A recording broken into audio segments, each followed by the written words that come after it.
Hi friends, welcome back to my channel. Hope you all good. ನಾನು ಕೂಡ ಚೆನ್ನಾಗಿದ್ದೀನಿ. ನೋಡ್ತಾ ಒಂದು ಟೆಂಪಲ್ ತೋರಿಸ್ತಾ ಇದ್ದಾರೆ ಅಂತ ನೋಡ್ತಿದ್ದೀರಾ. ಟೆಂಪಲ್ ಜೊತೆ ನೋಡಿ ಅಲ್ಲಿ ಕೆಂಡ ಆಯ್ತಾರೆ ಅಂತಾರಲ್ಲ, ದೇವ್ರದ್ದು ಕೆಂಡ ತುಣಿತಾರೆ ಅಂತೆಲ್ಲ ಅದು ರೆಡಿ ಆಗ್ತಾ ಇದೆ.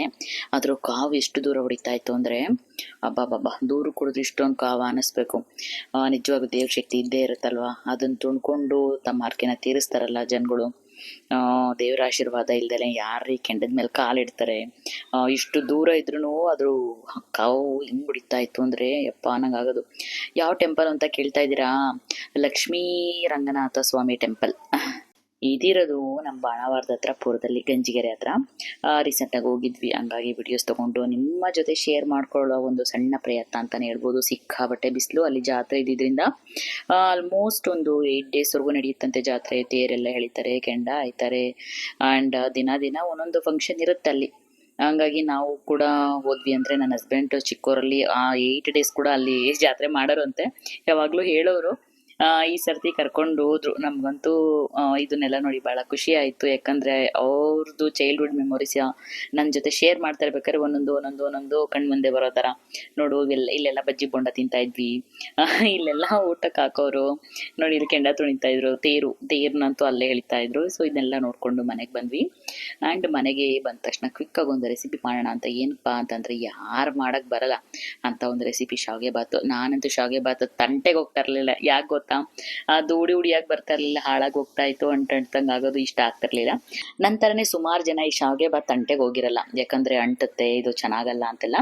ಹಂಗಾಗಿ ಯಾರೆಲ್ಲ ನಂತರ ದೂರ ಉಳಿದಿರ್ತೀರಿ, ಮಾಡೋದಕ್ಕಾಗಲ್ಲ ಅಂಥವ್ರಿಗೆ ಈ ಒಂದು ಸೂಪರ್ ಡೂಪರ್ ರೆಸಿಪಿ ಅಂತಲೇ ಹೇಳ್ಬೋದು. ಪಕ್ಕಾ ಮೆಜರ್ಮೆಂಟಲ್ಲಿ ಹೇಳ್ತೀನಿ.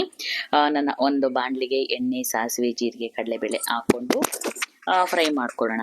ಸೊ ನಾನು ಈಗಾಗಲೇ ಹೆಚ್ಚಿಟ್ಕೊಂಡಿರೋ ಅಂಥ ನಾನು ಮೆಣಸಿನ್ಕಾಯಿ ಹಾಕ್ಕೊಳ್ತಾ ಇದ್ದೀನಿ. ಶಾವಿಗೆ ಬಾತಿಗೆ ಕಂಪಲ್ಸರಿ ತರಕಾರಿ ಹಾಕ್ಕೊಂಡ್ರೆ ಮಾತ್ರ ತುಂಬ ಚೆನ್ನಾಗಿ ಬರುತ್ತೆ.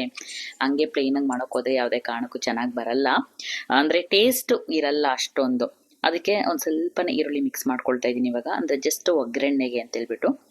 ಆದರೆ ಇಮಿಡಿಯೇಟ್ ನಾನು ತರಕಾರಿ, ಕ್ಯಾರೆಟು, ಬೀನ್ಸು ಅದರೊಳಗೆ ಹಾಕ್ತಾ ಇದ್ದೀನಿ. ಹಸಿ ಬಟಾಣಿ ಇದ್ದರೆ ತುಂಬ ಟೇಸ್ಟ್ ಇರುತ್ತೆ. ನಾನು ಹಸಿ ಬಟಾಣಿ ಆಮೇಲೆ ಹಾಕ್ಕೊಳ್ತೀನಿ. ಈಗ ಸದ್ಯಕ್ಕೆ ಬೇಯಬೇಕಾಗಿರೋದು ಬೀನ್ಸು, ಕ್ಯಾರೆಟ್ ಅಲ್ವಾ, ಹಂಗಾಗಿ ಅದನ್ನು ಮುಂಚೆ ಹಾಕ್ಕೊಂಡು ಅದು ಸ್ವಲ್ಪ ಬಾಡಿದ ಮೇಲೆ, ಬೆಂದ ಮೇಲೆ ಆಮೇಲೆ ಆ್ಯಡ್ ಮಾಡ್ಕೊಳ್ತೀನಿ. ಮೋಸ್ಟ್ ತುಂಬ ಜನ ಇದೇ ಥರನೇ ನಂತರನೇ ಎಲ್ಲ ತಿಂಡಿನೂ ಮಾಡ್ತಿದ್ದೆ. ಬಟ್ ಶಾವಿಗೆ ಬಾತ್ ಅಂತ ಬಂದರೆ ಹೋಗತ್ಲೆಗೆ ಏನಂಗೆ ಆಗೋದು. ನಾನು ಶಾವಿಗೆನ ಸ್ವಲ್ಪ ಫ್ರೈ ಮಾಡಿ ಇಟ್ಕೊಂಡಿದ್ದೀನಿ, ಹುರ್ಕೊಂಡಿದ್ದೀನಿ ಸ್ವಲ್ಪ ಕೆಂಪಗಾಗೋ ಥರ. ಯಾಕಂದರೆ ಆ ಥರ ಹುರ್ಕೊಂಡ್ರೆ ಟೇಸ್ಟು ಕೂಡ ಚೆನ್ನಾಗಿರುತ್ತಲ್ವ. ಹಂಗಾಗಿ ಇದು ಸಿಂಪಲ್ ರೆಸಿಪಿ ಅಂತ ಕೆಲವ್ರು ಹೇಳ್ತಾರೆ ಮಾಡೋರು, ಬಟ್ ನಂತರ ಇರ್ತಾರಲ್ಲಪ್ಪ ಎಲ್ಬೋರ್ಡು ಅವರಿಗೆ. ನಾನು ತರಕಾರಿ ಎಲ್ಲ ಬೆಂದಾದ್ಮೇಲೆ ನೋಡಿ, ನಾನು ಈರುಳ್ಳಿ, ಟೊಮೊಟೊನ್ನು ಒಟ್ಟಿಗೆ ಆ್ಯಡ್ ಮಾಡ್ಕೊಳ್ತಾ ಇದ್ದೀನಿ.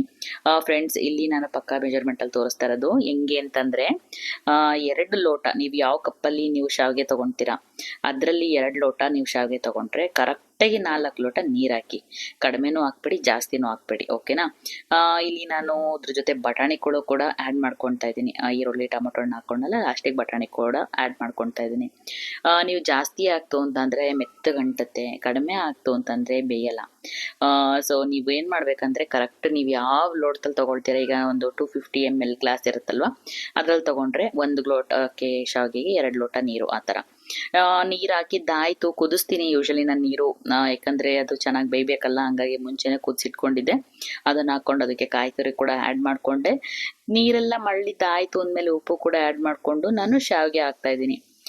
ಫ್ರೆಂಡ್ಸ್, ನಿಜವಾಗ್ಲೂ ಹೇಳಬೇಕು ಅಂದರೆ, ಫಸ್ಟ್ ಟೈಮ್ ನಾನು ಮಾಡಿ ಅದು ಕೆಟ್ಟೆ ಹೋಗಿತ್ತು ಗೊತ್ತಾ.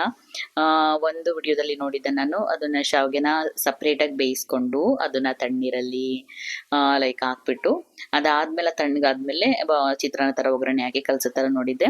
ನಾನು ಟಿಫನ್ ಬಾಕ್ಸ್ ತೊಗೊಂಡು ಹೋಗ್ತಾ ಇದ್ದೆ ನಾನು ವರ್ಕ್ ಮಾಡಬೇಕಾದ್ರೆ. ಮಧ್ಯಾಹ್ನಕ್ಕೆ ಹೋಗೋತ್ತಿಗೆ ಅದು ಹೊರಟೋಗ್ಬಿಟ್ಟಿತ್ತು. ಲೈಕ್ ಅದು ಚೆನ್ನಾಗಿ ಏನಾಗಿತ್ತು ಅಂತ ಗೊತ್ತಲ್ಲ, ತಣ್ಣೀರು ಆ್ಯಡ್ ಮಾಡಿದ್ನಲ್ಲ ಅದಕ್ಕೆ ಏನು ಅಂತ. ನಾನು ಅದೇ ಲಾಸ್ಟು ಮಾಡೇ ಇರಲಿಲ್ಲ. ಅದಾದಮೇಲೆ ನಾನು ಇತ್ತೀಚೆಗೆ ಟ್ರೈ ಮಾಡಿ ತುಂಬ ಪರ್ಫೆಕ್ಟ್ ಅಂತ ಅನಿಸ್ದಾದ್ಮೇಲೆ ನಿಮ್ಮ ಜೊತೆ ಶೇರ್ ಮಾಡ್ತಾ ಇದ್ದೀನಿ. ನೋಡಿ, ಈಗ ಆಲ್ಮೋಸ್ಟ್ ಒಂದು 80% ಕಂಪ್ಲೀಟ್ ಆಯಿತೆ. ಈ ಥರ ನಾನ್ ಸ್ಟಿಕ್ ಪಾತ್ರೆನಲ್ಲಿ ಇಟ್ಕೊಂಡ್ರೆ ಮೋಸ್ಟು ಅದು ತಳ ಒತ್ತಲ್ಲ. ಇಲ್ಲ ಅಂತಂದರೆ ನೀವು ಕುಕ್ಕರಲ್ಲಿ ಟ್ರೈ ಮಾಡಿ, ಅದು ಕೂಡ ತಳ ಒತ್ತಲ್ಲ. ನೋಡಿ, ಆಲ್ಮೋಸ್ಟ್ 100% ಆಯಿತು.